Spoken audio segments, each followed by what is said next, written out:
Hi wears welcome to Politicos media. ప్రస్తుతం మనతోనే BRS senior నేత ఆర్ఎస్ ప్రవీణ్ కుమార్ సార్ ఉన్నారు.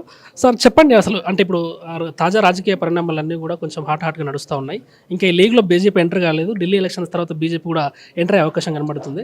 సో ఫస్ట్ ఆఫ్ ఆల్ ప్రతిపక్ష పాత్ర బీఆర్ఎస్ నాయకులు చాలా బాగా పోషిస్తున్నారు. దానికి మా మీడియా తరపున కృతజ్ఞతలు చెప్తున్నాం. ఏదైతే ఎల్ఆర్ఎస్ క్రమబద్ధీకరణ ఉందో దానిపై 20% డిస్కౌంట్తోనే కాంగ్రెస్ ప్రభుత్వం తాజాగా ఒక జీవో పాస్ చేసింది. దానిపై ఏమంటారు మీరు? కాంగ్రెస్ ప్రభుత్వం ఎన్ని చేసినా జనాలు నమ్మరండి. సో కాంగ్రెస్ ప్రభుత్వానికి అసలు విశ్వసనీయత లేదు. కాంగ్రెస్ ప్రభుత్వం ఎన్ని డిస్కౌంట్లు ఇచ్చినా, ఎన్ని ఆఫర్లు ఇచ్చినా జనాలకు వాళ్ళు ఇచ్చే ప్రతి ప్రోడక్ట్ కూడా ఫేక్ ప్రోడక్ట్ అని తెలిసిపోయింది. దానికి కూడా ఒక నిగూఢమైన రహస్యమైన దోపిడీ ఎజెండా ఉన్నది. సో అందుకొరకే కాంగ్రెస్ పార్టీకి ఈ రాష్ట్రాన్ని పరిపాలించే అర్హత లేదు. వాళ్ళు అంతకుముందు 6 గ్యారంటీలు అన్నారు, చేసిండ్రా? 4 గ్యారంటీలు. మహిళలకు 2500 అన్నారు, చేసిండ్రా? 4000 అన్నారు, చేసిండ్రా? మా అమ్మాయిలకు స్కూటీలు అన్నారు, చేసిండ్రా? ఈ ఎల్ఆర్ఎస్ కూడా అలాంటిదే. వీళ్ళకి ఏది చేత కాదండి. వీళ్ళకి తెలిసిందంతా కూడా అక్రమంగా కేసులు పెట్టడం, అదేవిధంగా వెనుక నుంచి దోచుకోవడం. ఇవి రెండే తెలుసు, ఇంకోటి తెలియదు. అక్రమ కేసులను మీరు మాటిమాటికి ఎక్కువ ప్రస్తావిస్తున్నారు. వాస్తవం కూడా అది. అంటే అంటే ఇప్పుడు ఓన్లీ హరీష్ రావును టార్గెట్ చేసుకొని చేస్తున్నాను మీరు అంటున్నారా, లేకపోతే ఆల్ ఓవర్ బీఆర్ఎస్ నేతలను దృష్టిలో పెట్టుకొని చేస్తున్నారు? అందరినీ చేస్తూ ఉన్నారు, కానీ హరీష్ రావు గారు చాలా కీలకమైన నాయకులు బీఆర్ఎస్ పార్టీలో. వారిని, కేటీఆర్ గారిని, ఇద్దరిని టార్గెట్గా పెట్టుకొని విపరీతంగా కేసులు పెడతా ఉన్నారు. సో కానీ వాటి ఎక్కడ కూడా మేము భయపడే సమస్యనే లేదనే విషయం ప్రజలకు చెప్పడం కోసమే మేము ఈరోజు ఈ ప్రెస్ అంటే ఒక ప్రభుత్వ అధికారిగా ప్రభుత్వం చెప్పినట్టు నడుచుకోవడం, లేకపోతే చట్టానికి లోబడి నడుచుకోవడం ప్రభుత్వ అధికారుల ముఖ్య బాధ్యత. సో అలాంటిది మీరు ఒక ప్రభుత్వ అధికారుల పేర్లు డైరెక్ట్ తీస్తూ వీళ్ళంతా కూడా తొత్తులుగా మారిరు అనే విధంగా మాట్లాడుతున్నారు కదా, అది ఎంతవరకు రాజ్యాంగబద్ధంగా కరెక్ట్ అంటారు? నేను వాళ్ళ పేర్లు తీయలేదు. వాళ్ళ వల్ల బాధింపబడ్డ వ్యక్తులు వాళ్ళు మేజిస్ట్రేట్ మీద పేర్లు చెప్పిండ్రు. ఆ పేర్లే నేను చెప్పిన. నాకు వాళ్ళతో డైరెక్ట్ ఇంటరాక్షన్ ఏం లేదు. మాకు ఆ కల్చరే లేదు. మేము ఎప్పుడు కూడా అధికారుల పేర్లు తీయము. కానీ ఇలా బాధితులు వాళ్ళు వచ్చి మా మీద ఇట్లా ఈ పలాని విజయ్ కుమార్ దాడి చేసిండు, పలాని మోహన్ కుమార్ దాడి చేసిండు అని చెప్పే పరిస్థితి కాబట్టి వాళ్ళ పేర్లు నేను చెప్పాల్సి వచ్చింది. అలాగే మేము చెప్పాం. మాకు ఆ సంస్కృతి లేనే లేదు, ఎప్పుడు కూడా ఉండదు కూడా. మరోవైపు ఎమ్మెల్సీ గురించి ఇంత చర్చ జరుగుతుంది కదా, కేటీఆర్ అంతా కూడా వీటి మీద ఫైట్ చేస్తుండో, పోరాటం చేస్తుండో, ఏమన్నా దమ్ము ధైర్యం ఉండుంటే ఎమ్మెల్సీ బరిలో నిలబడి వాళ్ళ అదేందో నిరూపించుకోవాలి. కానీ ఇవన్నీ తాటాకు చప్పులకి మాట్లాడుతుంటున్నారు. దాని గురించి ఎవరా చెవట మాట్లాడింది? దమ్ము ధైర్యం లేనిది తెలంగాణ వస్తుందనండి? అంటే అది పాస్ట్, అది అయిపోయింది కదా, గడిచింది కాదు. పాస్టే. చరిత్ర తెలియని వాడు చరిత్ర సృష్టించలేడు.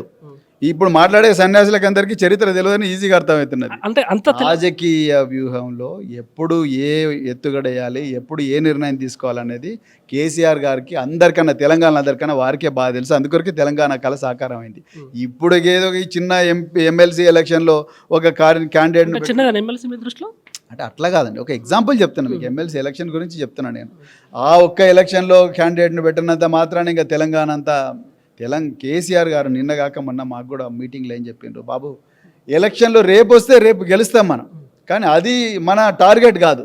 తెలంగాణ వర్షన్ 2.0ను ఏ విధంగా క్రియేట్ చేయాలి అన్న కలలు నిజం చేయాలి. దానికి ఏ విధమైన ప్రణాళికలు రచించాలి, దానికి ఏ విధమైన కార్యోన్ముఖులు కావాలి, దానికి కావాల్సిన ఎనర్జీ ఏంది, దానికి కావాల్సిన స్ట్రాటజీ ఏంది, దానికి కావాల్సిన టాక్టిక్స్ ఏంది, వాటి గురించి ఆలోచిద్దాం. ఎలక్షన్లు ఇవాళ వస్తాయి, రేపు ఎలక్షన్లు వస్తే కూడా బీఆర్ఎస్ పార్టీ భారీ మెజార్టీతో గెలుస్తుంది.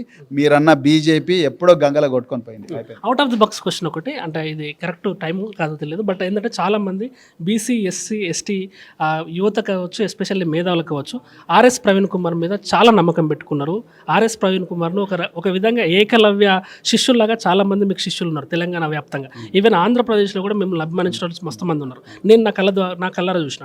నేను ఒక కరీంనగర్ బిడ్డగా, ఎస్పెషల్లీ నా కరీంనగర్ ఏరియాలో కూడా మిమ్మల్ని ఆరాధించే వ్యక్తులు నేను చూసిన. ఇలాంటి RS Praveen Kumar BC, SC, ఎస్టీల ఆశలను ముందుకు తీసుకెళ్తాడు అనుకున్న ప్రవీణ్ కుమార్ కాస్త ఈరోజు బీఆర్ఎస్లో జాయిన్ అయ్యి మా ఆశలను అడియాశలు చేసిరని ఒక వర్గం ఇప్పటికి కూడా భావిస్తుందండి. మీరు అలాగేం చెప్తారు? నేను ఒకటే చెప్తా, బహుజనవాదం ఇప్పటికీ ఎప్పటికీ ప్రవీణ్ కుమార్ గుండెలో సజీవంగానే ఉంటుంది. బహుజనవాదం, తెలంగాణవాదం రెండు కూడా అణచివేతకు వ్యతిరేకంగానే వచ్చినాయి. కాబట్టి ఈ రెండు కలవాల్సిన చారిత్రక అవసరాన్ని దృష్టిలో పెట్టుకొని నేను బీఆర్ఎస్ పార్టీలోకి వచ్చిన. అంతే తప్ప నేను ఇంకొక కేసీఆర్ గారి నాయకత్వంలో బహుజనవాదం, తెలంగాణవాదం రెండు కలిసి పనిచేయాలి. ఆనాడు సర్దార్ సర్వాయి పాపన్న, పండుగల సాయన్న, బెల్లి లలితక్క, దొడ్డి కొమరయ్య, కొండా లక్ష్మణ్ బాపూజీ, దున్న ఇద్దాసు, కొమరం భీము, ఇంకెంతో మంది మహనీయులు, భాగ్యారెడ్డి వర్మ కావచ్చు, ఇంకెంతో మంది, ఈ షేక్ బందగి, వీళ్ళందరూ కూడా తమ విలువైన జీవితాలను తెలంగాణ ప్రజలకు, తెలంగాణ అమరవీరులు, మలిదశ ఉద్యమంలో ఎంతోమంది అన్ని వర్గాల నుంచి ఉన్నారు. బహుజన వర్గాల నుంచి కూడా ఉన్నారు. వాళ్ళందరి కళలు నిజం కావాలంటే బహుజనవాదం, తెలంగాణవాదం రెండు కూడా కలవాల్సిన అవసరం ఉందన్న చారిత్రక అవసరం దృష్టిలో పెట్టుకొచ్చిన ఎవ్వరు కూడా నా అభిమానులు కానీ నన్ను ప్రశంసించే వాళ్ళు, విమర్శించే వాళ్ళు అందరికి కూడా నేను ఒక్కటే మళ్ళీ చెప్తున్నా, నేను ఎట్టి పరిస్థితుల్లో కూడా బహుజనవాదాన్ని వదలను. తప్పకుండా కేసీఆర్ గారి నాయకత్వంలో తెలంగాణ అందరి తెలంగాణ అయ్యింది, ఇంకా బాగవుతుంది. రాబోయే రోజుల్లో అన్ని వర్గాలకు కూడా సమన్యాయం, స్వేచ్ఛ, సౌభ్రాతృత్వం, సమన్యాయం అన్న రాజ్యాంగ విలువలు పక్కా అమలవుతాయనే నమ్మకంతో నేను బీఆర్ఎస్లోకి వచ్చాను. Please subscribe to the channel and download the Politicos app from the links in the description.